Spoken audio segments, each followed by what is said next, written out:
Welcome to the Broadside Podcast.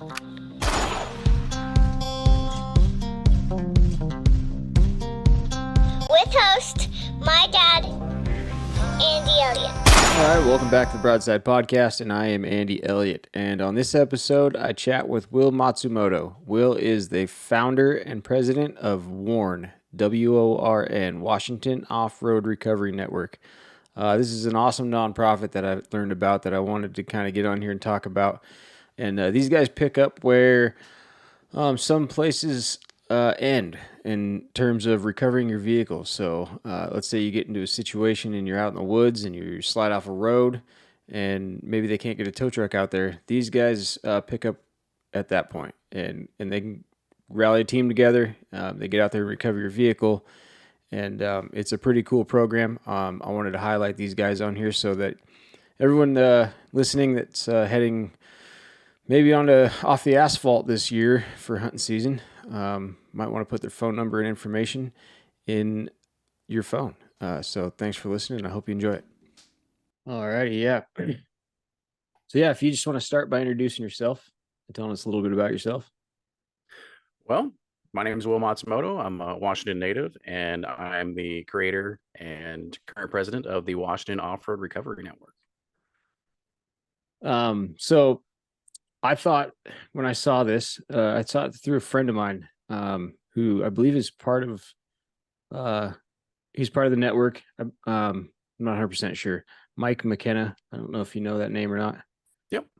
So he kind of turned me on to it, and I was like, man, this is one of the coolest things that I've seen in a while. And running a hunting podcast, I thought this would be a really cool thing to get out to the hunting community for those that may not know about it. I don't know if maybe you guys are more, I guess, deal with more people that are kind of in the off-road community, or is it more of like all sorts of just walks of life?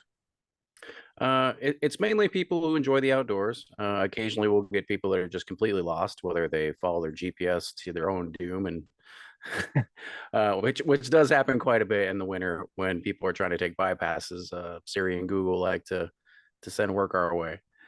But yeah, the majority of people are hikers, campers, hunters, people who just like to drive off-road, and the occasional person who just gets, hopelessly lost. So maybe for those listening, we can dive in and kind of explain what it is, so they have a pretty good idea what you guys do. Well, the reason why I started WORN is because I realized that there was a hole in the recovery industry. I never set out to start, something of this size myself.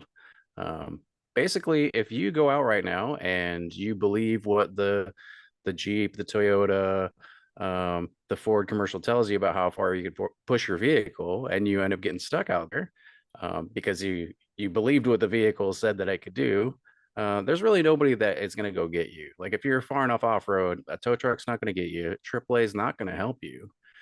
They don't want to risk their, $150,000 truck to come get your vehicle. So that doesn't really leave you with a lot of options. So you could call the sheriff's department, which is going to send out search and rescue, and they will come get you as an individual to make sure that you're safe. But that doesn't really solve the problem that your vehicle is still out there. Now, if you've got a nice vehicle, you don't want to leave it out there. Somebody's going to vandalize it. Somebody's going to set it on fire. It could, of course, then leak fluids. People take parts off of them. So it doesn't really solve that problem. And you end up going back out there and getting the vehicle anyways. And if you don't, when it's removed, it's still your responsibility, whether law enforcement has somebody go out there eventually move it or not. So we fill that gap as a volunteer organization. We will go out there. We don't charge anybody to go out there. We go out there to help people understand what's necessary to be in these situations and help them be more prepared. Now, our goal, ideally, is that if you're new to this sport, which is totally fine, whether it's off-roads or just, being out in the woods or whatever, we'd like to help inform you to make, smarter decisions. And hopefully that this won't happen again. And what we've had a lot is people who we have recovered have come back to be some of our best volunteers. They didn't know anything when they went out there. We recovered them. They became really interested. We were able to teach them as much of our uh, generational knowledge as we can. And now they, in turn, go out and do that on a regular basis also. And nothing makes me feel better than to bring somebody in that doesn't know anything, and then they are then, they're the next generation of recovery people. Gotcha. So was there like a point where I don't know, maybe you found yourself in a situation, or is what was like kind of the final, like, you know what? I think this needs to be something that's out there for people. Was there a turning point? Yeah, that's a great question. So I just happened to be at home on this day.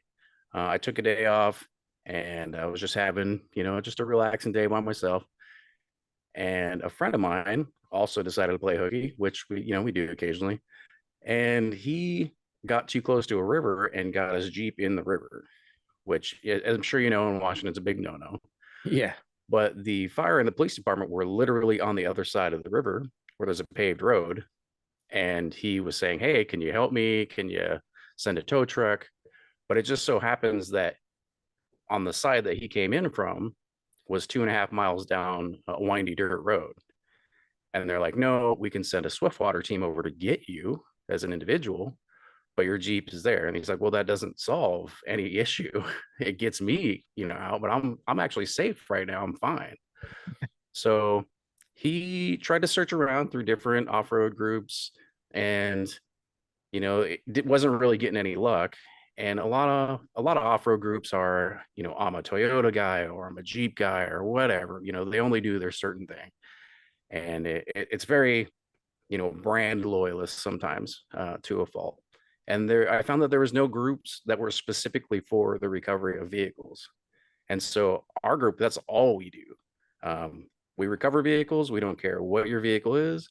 And we discuss, new technology and recovery, and, and different techniques of recovery. That's all we do. So I just wanted to start that just in case somebody would get into the situation again. And when I started, I thought, well, maybe there's going to be like a couple hundred people, that are going to be into this. Probably not. A lot of people don't like to volunteer their time that much. Today, there is well over 10,000 members in Washington State.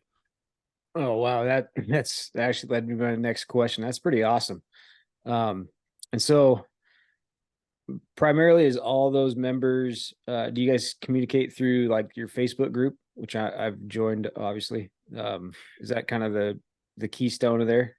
So we did start on Facebook, and of course we do our main postings for dispatch there. However, there's a big, call for people who don't want to be on Facebook all the time, which I completely understand.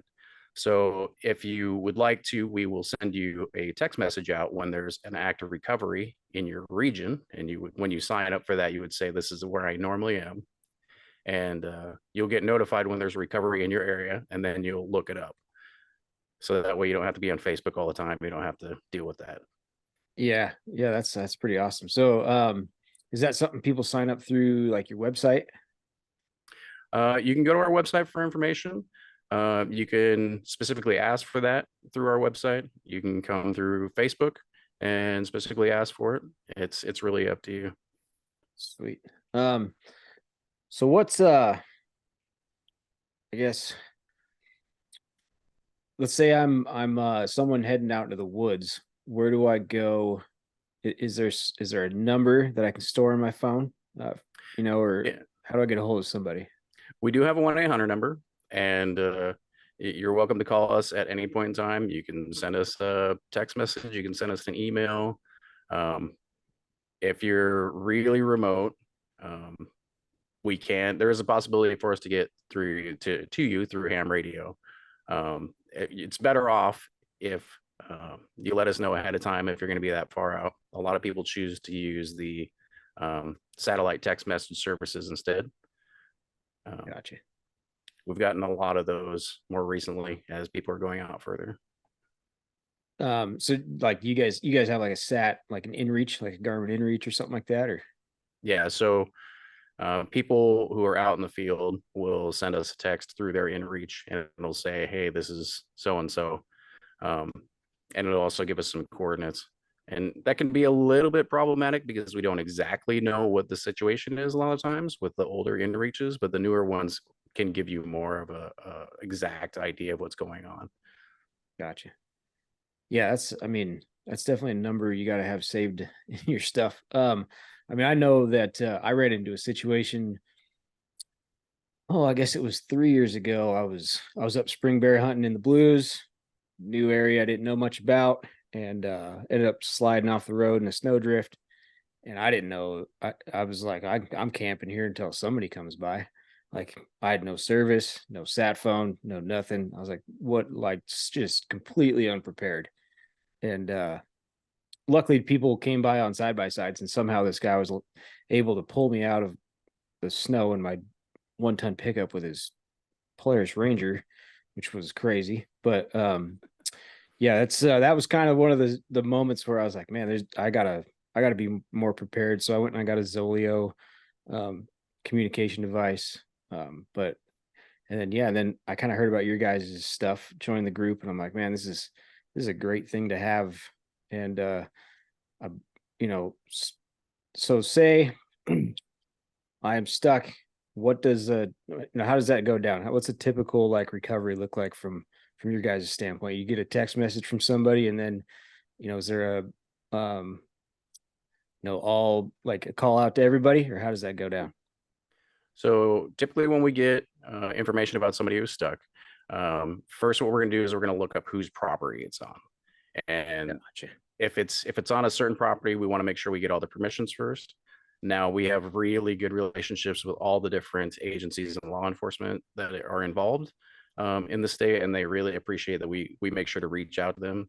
And as long as it's not something too incredibly crazy, they're gonna let us go in and get you. We have gone so far into some areas that somebody should not have been in, and Fish and Wildlife let us go. They just made sure that we had some firefighting equipment with us, which was interesting. But yeah, we're gonna make sure that whose property that you're on, and we're gonna get you out at least to somewhere where a tow truck's gonna get you. We're going to decide, the group's going to decide how many people and what materials they think it's going to require to get you out based on past experiences. And we're going to have a communications plan in place to make sure that everybody's going to be accounted for. We know who's going in and we know who's coming out, and nobody's left behind. Wow, it's pretty awesome. Yeah, I'm sure that you've probably, I mean, a handful of people you've probably got contacted from probably were in some places that maybe, is there some times that you were unable to get in there because they might have been trespassing or on some land that they weren't supposed to be on? It's more private individuals' property that may be a lot less willing to work with us. Gotcha. Yeah. We recovered a vehicle that was basically on the other side of the Columbia River from the Gorge Amphitheater. And I don't know if you know that area. Oh yeah. But it was about 10 miles off the nearest real road. And this guy was in a Subaru Forester, and apparently he was looking for some sort of samples for the college or something, some sort of flora samples for the college, and got stuck so far off the beaten path. And I thought, surely there's no way that Fish and Wildlife is going to let us go back there. And they said, well, it's either we leave it back there or you guys go get it. Those are the only two options. I'm like, well, we will definitely try to go get it if you let us. And that was the longest 4th of July I've ever had. Yeah. So that's cool to hear, like being entrenched in hunting. And as people listening know, deal with a lot of the WDFW and the Department of Fish and Wildlife. It's cool to hear that they've been pretty easy to work with. I've kind of had a similar experience that most of the employees and the staff there are always willing to do whatever they can to help out. So is there like as a volunteer, do you guys, can anybody with a decent rig volunteer? Is there some kind of like a criteria you guys make sure that your volunteers are showing up with? So a lot of it is a peer training. And if you're new and you're unsure we're going to send you out with somebody who, we know and trust to go out there. And then they're going to kind of give us some feedback. Hey, this guy is dangerous. Let's not send this guy out. I had to tell him to stand down, or, this guy, he's natural, let's just send him out a couple more times and he can be on his own. It's very rare that there's somebody who comes along that we say, no, we don't want you doing this anymore. You're a danger to yourself and others. It's very rare that happens. A lot of people are willing to learn. I try to make sure that, hey, when you go out, this is the point person. This is the person who's in charge. There's no egos involved here. He has the most experience, or she has the most experience. This is the person we need to listen to, and it's almost never a problem. Sweet. So, with 10,000, you said 10,000 volunteers, right? Correct. So is there a region of the state that maybe you've got less and could use some more volunteers, or you guys pretty much blanketed all around the whole Washington state? So the areas that have less volunteers typically have less people getting stuck also. Okay. So we'll have more volunteers through the I-90 corridor on Snoqualmie, for example, but we have a really high rate of people getting stuck out there. It's somewhere where you can go straight from the streets of Seattle all the way up the pass, from on a nice day into, 6 inches of snow pretty quickly on paved road. And then people, they just, they get out of their element and they get stuck really fast. And it's that change of environment so quickly, I think. Yeah, and it's always like, I always find myself, I'm like, oh, I'll turn around at the next bend, and then I'll turn around at the next bend. I'm like, oh, I probably should have turned around like 3 turnarounds ago, and now I'm screwed. So you're a nonprofit, Right, 501c3. C3, and so do you guys hold like fundraisers throughout the year, or how do you guys get the funding for this, or is it basically volunteers self-funding kind of a thing? So currently it's volunteer self-funding. It took us a very long time to get our 501c3. I don't know how long. It's not supposed to take that long, but for whatever reason, bureaucracy. What we're going to be working towards is a fund to basically pay off all of our normal operating costs, and then also have fundraisers, and all that money is going to go back into the volunteers, whether it's, hey, you broke a strap, we're going to replace your strap, or hey, you spent a lot of gas, we're going to give you a bunch of gas, fuel card, whatever we need to do, because we really want to show our volunteers that we appreciate them. They spend a lot of time in some of the worst weather, away from their their family and their homes and whatever, to selflessly go out and get these people. We've had situations where we had 26 people stuck in the snow. The last vehicle got stuck and nobody could get past that vehicle, and there's dogs and there's kids, and they're all stuck out there. Oh man. Somebody broke a leg, and we sent all these crews out there in really bad snow, and by the time they got out there, another foot of snow had fallen, and it was rough. It was really rough. No, we're not first responders, but we're probably as close as you're going to get without being an accredited agency for that sort of thing. Yeah. I know it's not easy work either. Anytime. I'm sure most of your volunteers have probably got way better equipment / vehicles than I've ever owned. But anytime I've been stuck, man, it is labor intensive. It's time consuming. You're cold. It's miserable. So, shout out to anybody that's out there doing that on their own time. It's a lot to ask of somebody. Yeah, we had somebody go out that they put tire chains on incorrectly and shredded their brake lines in the rear of their Jeep. Oh God. And so these volunteers went out knowing what parts they needed. They went out in the snow and helped this guy put his Jeep back together, and then followed him down to the road. They did a brake job in like a foot of snow. That's awesome. Yeah, that's kudos to those guys. I don't even like doing brake jobs in my shop. So do you guys, like you mentioned the WDFW, is there any other organizations or entities or something like that you kind of like have a running coordination with? You ever get any flack from any of the sheriff's departments or anything for what you guys are doing, or is everybody pretty much on board? No, it's always been pretty positive, and I was really surprised by that. In the beginning, we're just some organization nobody heard of, and it turns out that if you're willing, to let people know what's going on, then they're willing to help you. And there have been situations in the past where, just because of how bad the weather was getting and how fast it was, where we said, "Hey, this isn't safe for volunteers to go out." And then we ended up calling, it was King County Search and Rescue for this particular event. We called them and said, "Hey, this is what's going on.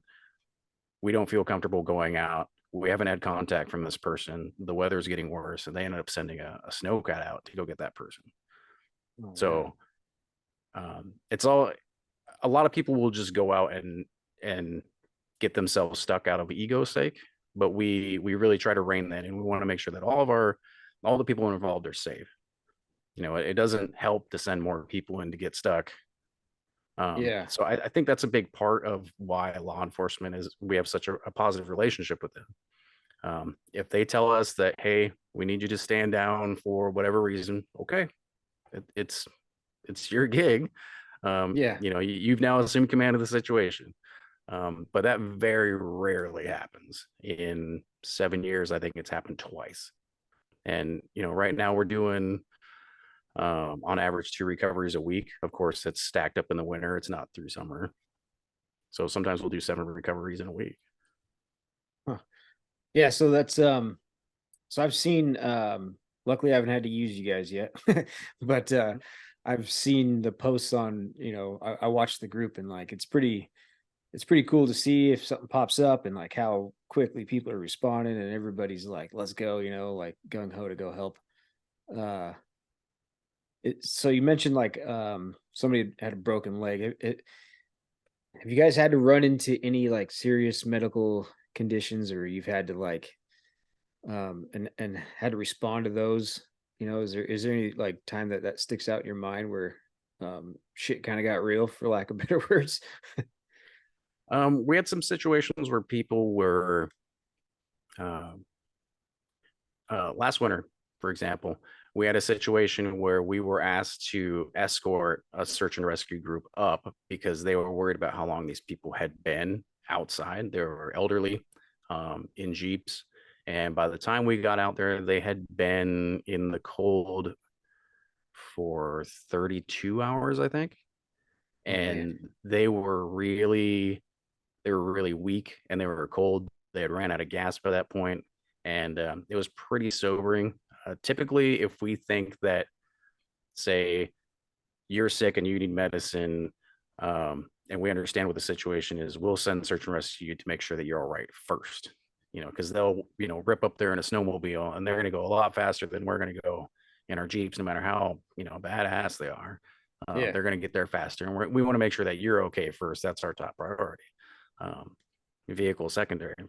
It just so happens though that most of the time, we deploy in about 45 minutes, and we're up to you on average, minimum of 2 hours, just because of trail conditions and whatever.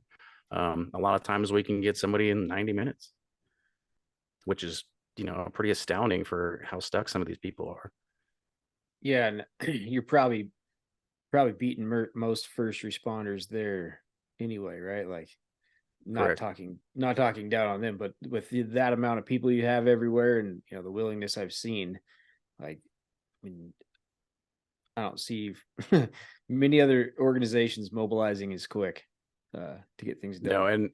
and my current job is in emergency management, and I see how long it takes to organize these sorts of things. It can, you have to have your emergency operations center open. You have to mobilize people, call people in, get equipment.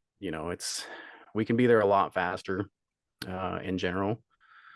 Um, and it's unfortunate that there isn't, a funded system like this, but it's just how it is. So that's why we're here, is to take up that slack. Yeah. I find sometimes things work better without the government involved anyway. Absolutely.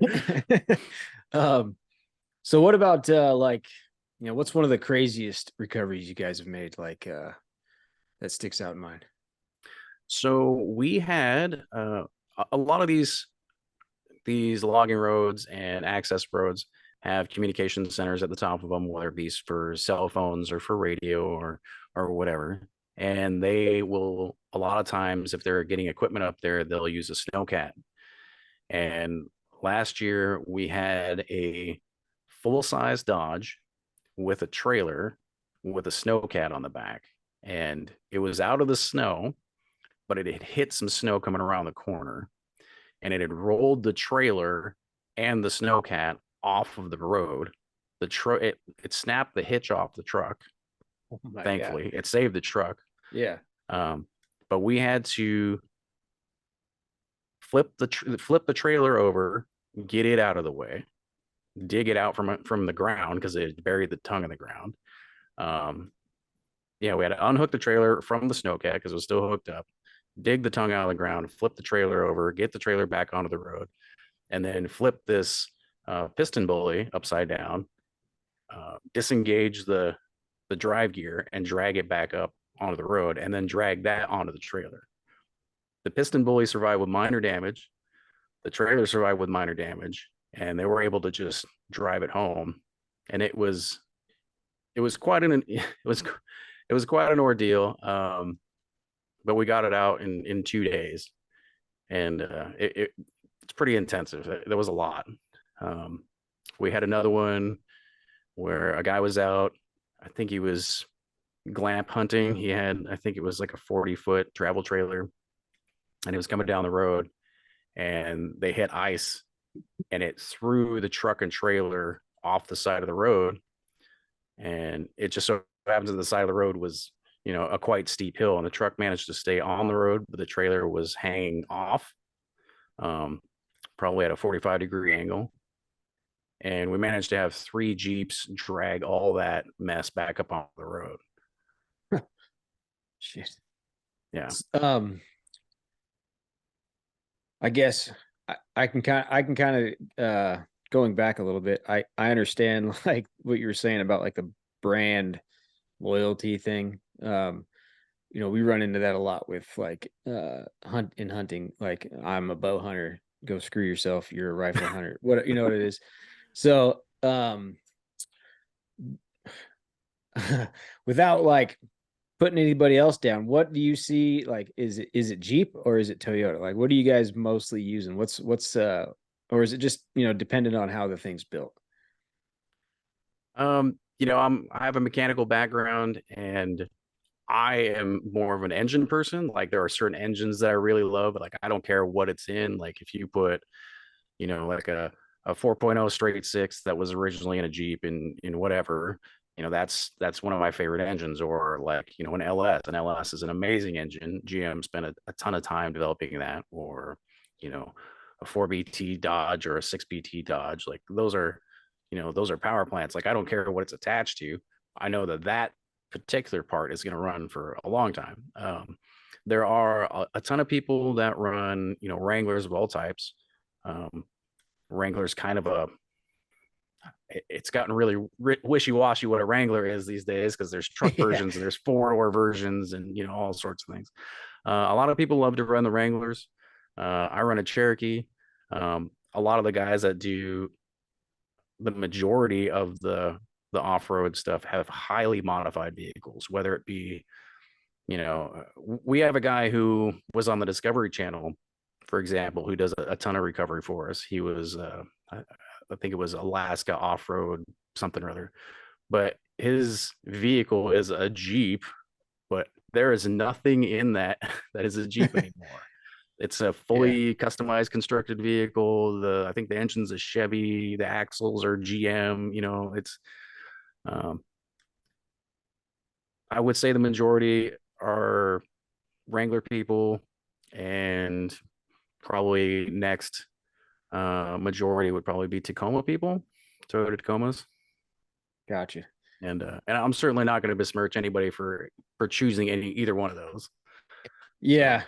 Yeah. I don't think, I mean, it's kind of the same argument, with hunting gear, right? Like Sitka, Kuiu, whatever brand it is, it's like, flip a coin at some point. It's gonna all get the job done. Mhm. But yeah, I'm kind of the same way. I've got like I don't run. I drive an '06 Dodge Ram 3500, and I will drive that thing until it falls apart around that motor because of that 590 Cummins, right? Yeah. It. I could probably go buy something new that doesn't bounce down the road, but like I just love that power plant. I love the idea of it. The thing's great. So I can get behind that. That's definitely something and what's funny is I think shoot, pretty much my mom drove like a old Jeep Cherokee, like the inline six, one of the old early 90s, I think it was 4.0 or whatever the heck they were. Yeah. And my wife's mom still has one, and like people are like, I will give you 6 grand for that thing. Like, I want that Jeep, because of that motor. Yeah. So yeah, they're sought after. They're pretty cool. I really enjoyed, like, we'd take that thing camping and hunting all the time. It was definitely not modified, but um it was always a very reliable, good running car. But so do you guys have kind of like you said, it took you a long time. How long have you had your 501c3? So we were only able to get our 501c3 in July. Okay. So, and then a lot of the people that were in the higher positions, they all have kids. One of them's like a snowbird, so he'll go down to like Colorado or something during the summer just to get away. So we're only now really getting organized on that. And that was mainly to give everybody some time and some breathing room during the summer.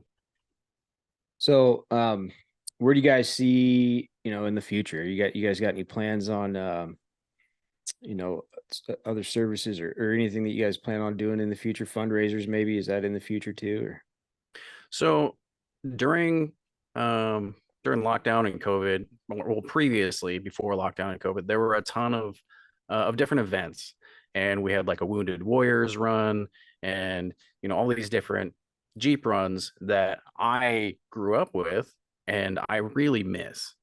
And I hoped that they would come back, but some of the people, the organizers, they moved out of state. They couldn't handle the politics anymore, and honestly, I can't blame them.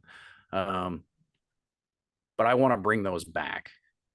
And I want to be able to, if you're the owner of a new vehicle, whether it be a Bronco or Toyota, whatever, it doesn't matter to me, to bring you out to a situation where we can be out with you and work with you and help you experience your vehicle a little bit more and in a fun situation. Really kind of test your knowledge and you can test your own vehicle to see what it's capable of. And then that will also prevent people from going out by themselves and getting stuck. There can be some camaraderie there, and just have those sorts of events. I want to do a couple memorial events. Like I said, I'm pretty close to law enforcement, and there's one event for law enforcement that I really I've really put a lot of thought into. Along with I'd like to get a hold of the Wounded Warrior people and see if it's okay if I pick up the torch and do at least one of the Wounded Warrior runs. I don't know if you're familiar with those at all. yeah, I'm a little bit. I was actually working in Cleellum, and like a whole Wounded Warrior bike run went through and stopped. And I didn't want to stop and ask any, bug them, but I was kind of curious as what was going on. And they were towing a trailer with like a fallen soldier casket thing. It was a really cool, like, hundreds of motorcycles went flying by. But are you so with the Wounded Warrior thing? Are you talking about like what exactly are you referring to then? So the last Wounded Warrior run that I was on, we found people that, for whatever reason, are retired military and can't get out anymore. And that was Okay. their life at one point. They used to be out in the desert. They used to be out in, the jungle, whatever, and driving Jeeps. And they miss that sort of thing. And they miss the camaraderie of it. And, they love to get out. And so what we'd do is we'd partner up a person in a vehicle with another driver, and we just, go out and have a day with Gotcha. them, and let them know that, we're grateful for what you gave. And, we're appreciative, and we want to let you know that. And if taking you out for, a little run is going to do it for you, then that's what we want to do. That's awesome. Yeah. Uh, like if a couple episodes ago, I don't know if you know, I talked to a couple of organizations, the Backcountry Hunters and Anglers, Armed Forces Initiative, and Rally Point Outdoors, and, and they kind of provide a service kind of like what you're talking about for like hunting. So, um, you know, veterans that kind of came home and are looking for another higher purpose, they take them out, and those guys might be somebody you guys could collaborate with, and maybe a lot of people going into the backcountry are probably a lot of people that are going to need their vehicle recovered at some point too. Yeah. So Yeah. I listened to that episode and I loved it because I didn't think about the whole scouting portion of it, and how yeah, if you haven't scouted for a while and you don't know where anything's at, especially with as limited as land is getting, then you kind of waste a weekend trying to figure out where everything is before you come across anything, as opposed to those guys were going out and scouting for them for like a week. That blew me away. yeah, that's a lot. Yeah, my wife doesn't think about that very often either, as much time as I want to spend out there scouting. It's a very time consuming thing, and for guys like me who didn't go over there, I've been doing it while they were there. So it's a cool thing to see them come back and offer that service. And then, like you're saying, anything that can help better the lives of those guys that are putting it all on the line for us is a Absolutely. great thing. Um, so what kind of vehicle do you run? You said you have a Jeep, and Yeah, it's I drive a lifted Cherokee XJ, full lockers, all that stuff, all the goodies. Um, it's not the biggest, it's not the fastest, but I mean, here's my process of thought is I don't want to have to trailer something out to somewhere and then go up a trail. And a lot of guys are fine with that. That's cool. Run huge tires, full size axles, that's fine. I just want to be able to drive out there, because that's in most of our situations, you can just drive out there and winch somebody out with little or no effort on 35s and full lockers. um, when we have something where we need bigger vehicles, then that's going to take a lot more time to mobilize, because we need bigger vehicles, more equipment, and then yeah, somebody with a towed rig, that's fine for them. um, she's not pretty, but she's done me well, and I got no complaints. nice.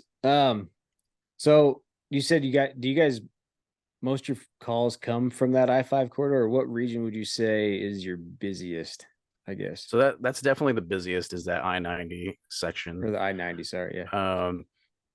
Of course, it's all over the place. We have a lot of stuff up north. We have a lot of stuff down in Thurston County. We get it all over, but when you look at the heat map, you can definitely see, like, there are three main sections that get the most action, and it's usually on the west side. I know, west siders. Yeah. Hey, I'm from um, there originally, so I can't talk too much trash. So. but yeah, you can definitely see there are like three major sections where people are normally getting into some trouble at, and it's areas that there isn't any service. The weather can change really quickly, the terrain can change really quickly, and it's usually people that are going out kind of looking for trouble, for lack of a better term. Gotcha. Yeah, mushroom hunting season probably is pretty busy. Yeah.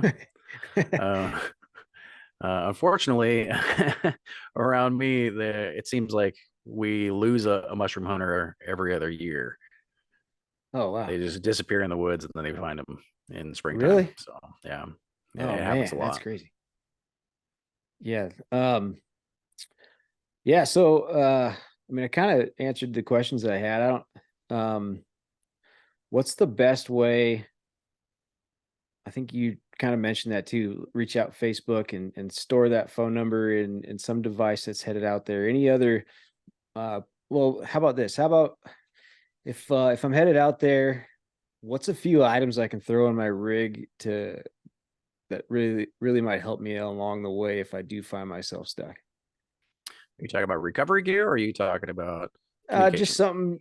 No, more like recovery gear, something I can keep in my toolbox. So, like maybe if I get into a situation that there's something I might be able to help myself with. You guys see something that's kind of more useful than other things? I would say the simplest recovery tool that you can probably get right now are traction boards. They're Okay, really yeah, simple. They don't require any sort of, batteries or maintenance or anything like that. They get most people out of situations that they're in as long as it's not too bad. They can work for any size vehicle. You don't need any specific recovery points, which can be a big problem with newer vehicles. There's nowhere to attach anything to on these yeah, newer vehicles. Um, and as long as you're, some people want to get on a set of recovery boards and just burn out, which is just going to wreck those boards. But as long as you're, careful, don't have too much of a lead foot, those are going to get you out of a lot of situations. Back in the day, we used to throw a bunch of floor mats underneath the tire, but yeah. we've gotten a little more sophisticated over the years. Yeah, I've actually I found myself in a situation in Packwood and no service, new road, never been on, and kind of looking around for elk. And there was a washout, and my front driver's side tire just kind of fell in this hole. And like my bumper just rested on it. And in a flatbed 1 ton diesel, I've got no traction in the back. And my fronts are just hanging in this washout. And I ended up taking a hay ratchet strap that I had to like tie down hay, and just ratchet strapped it around my tire and put the ratchet part on the outside of my tire, and ended up just kind of using that as a traction, and it hopped me back every time it came around and ended up getting Yeah. myself out of there. So I carry those everywhere now. I've actually ratchet strapped uh, a lawn chair to my tire before in the snow when I got stuck. Wow. Um, yeah. When you're sitting out there long enough, you come up with some ideas. I'm Yeah, like, like you're what do looking I got around. in here? What can I use there? Yep. Yeah. Yeah, But I used to use a come along for a yeah. long time. I Yep. would keep one in my toolbox, and those can be handy a lot of the time. Though, when you're looking around, you're like, okay, where's the nearest tree? And it's 120 feet away. For whatever reason, you just happen to get stuck in the woods as far away from a tree as possible. Yeah. Um, That's probably how it always works out, right? Like, I know when I don't have my side by side anymore, but I would take that thing places I probably shouldn't too. And I would stop and pay attention and be like, do I got somewhere I can tie this off to if I do get stuck, or should I turn around now? yeah, and um, some of the side by sides you can move by hand, but some of these things are so big now. yeah, they've dang near transitioned back into Jeeps. I feel like some of them, it's Yeah. like they went full circle. Yeah. Oh, this is a 4-door 900 turbo. This thing's longer than my car. Yeah, exactly. I know we live I don't know if you know where Tampico is. Mhm. So I live on a tandem, and so just past us is snowmobile side by sides. They're going by. If it's wintertime, it's snowmobiles. If it's summertime, all day long.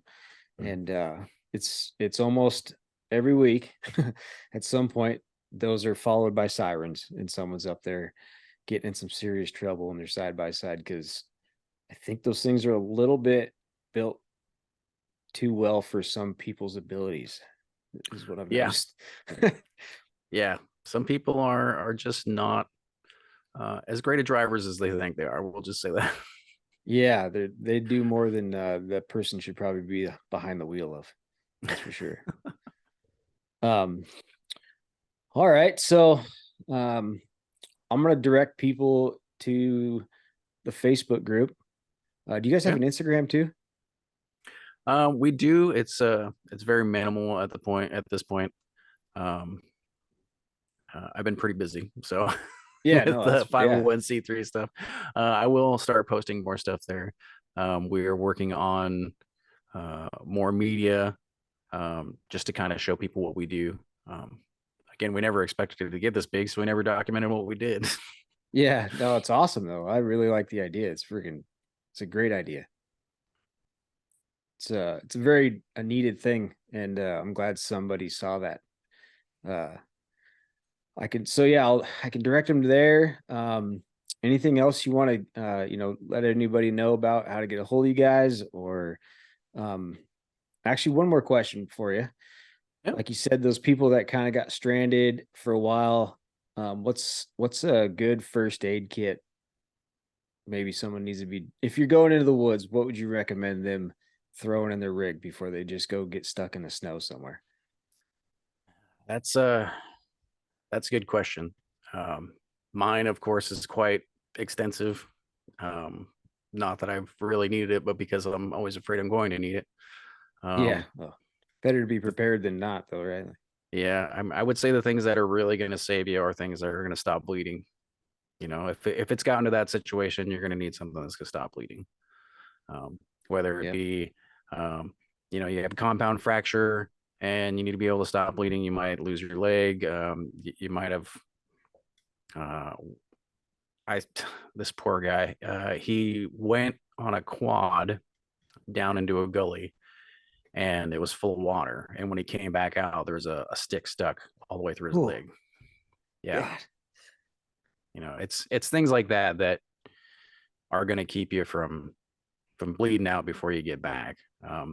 There's really there's not a lot you're going to be able to put in a first aid kit that's going to do that, other than you know uh, tourniquets and things like that.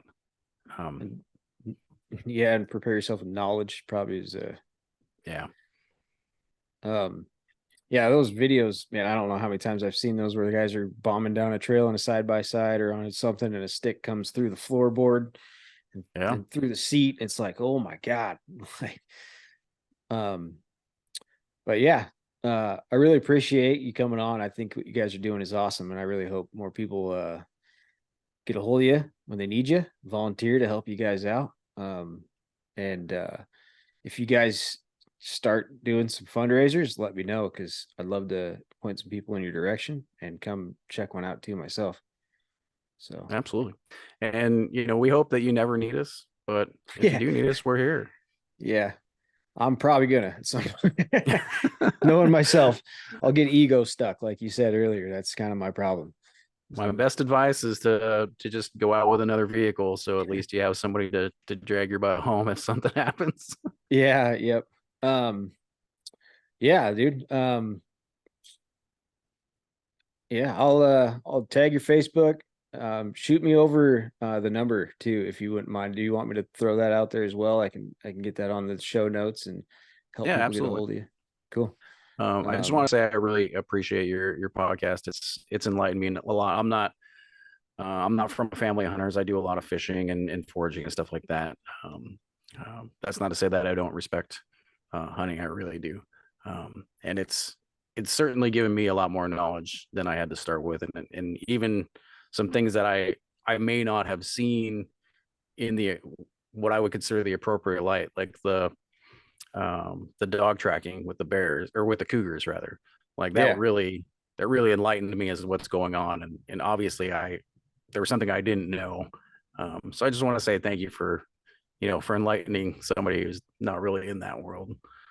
Yeah, it's that's the uphill battle that we're seeing is I think throughout the years a lot of people have seen hunting in a negative light and rightfully so at times. I find myself uh fighting with people online because they post tasteless stuff that probably doesn't need to be out there. Yeah, we're killing an animal, dude, but you don't need to post the video of that on social media. Some people don't want to see it, so we Yeah, fight that a lot, and our big battle right now is that group of people that are kind of in the middle there that don't hunt, that may not quite understand it. And so we're kind of in a battle trying to win those people over to help maintain our way of life.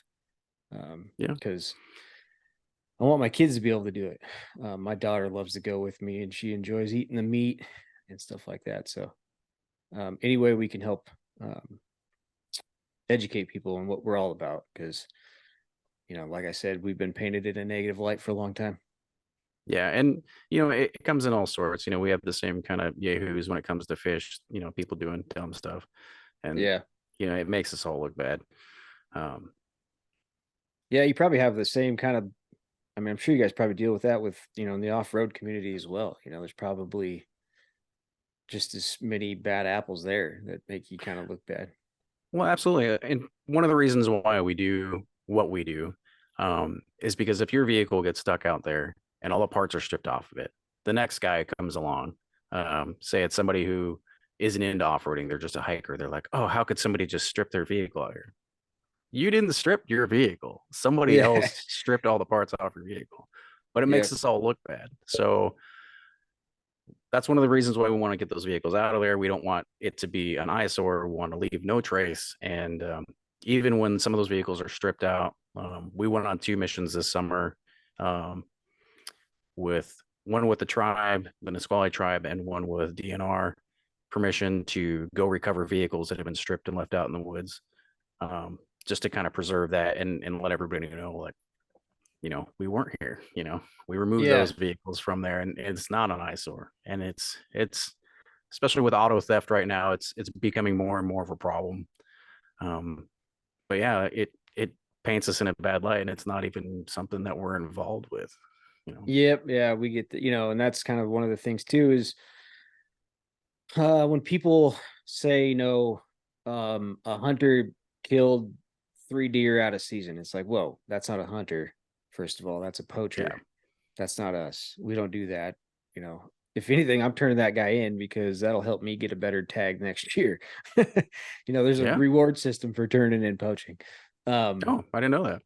Yeah, yep, yeah. That's what was it? So my quote was, "Snitches get quality elk hunts," because the quality tag is pretty sought after in this state. It's hard to get. So, Yeah. but yeah, I'm excited. I'm glad to meet you and finally talk to you. I hope I don't have to meet you out in the woods, towing my vehicle out. But yeah, like I said, if you guys do anything, let me know. I'm definitely down to collaborate with some of the people that I work with, and it'd be kind of a cool deal to go out and play around in some of those rigs too. So Absolutely.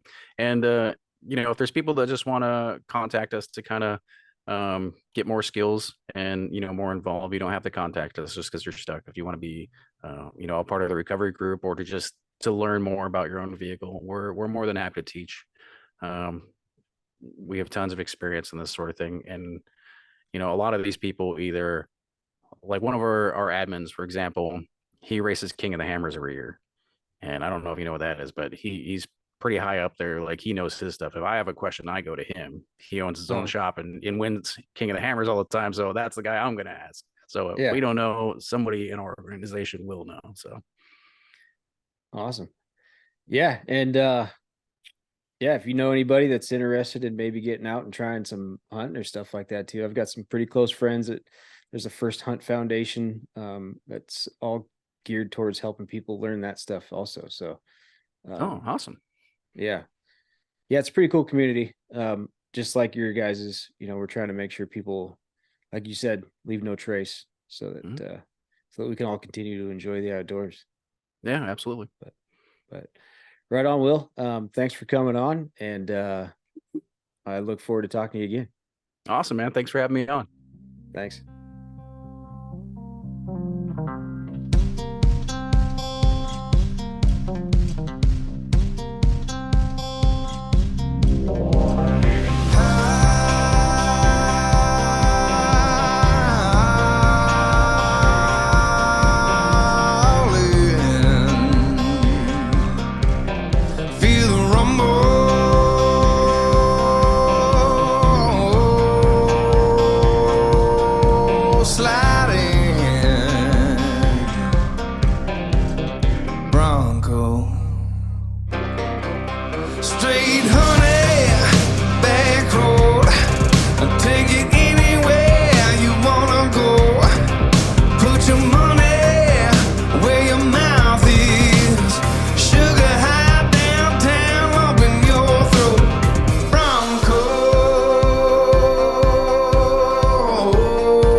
mouth is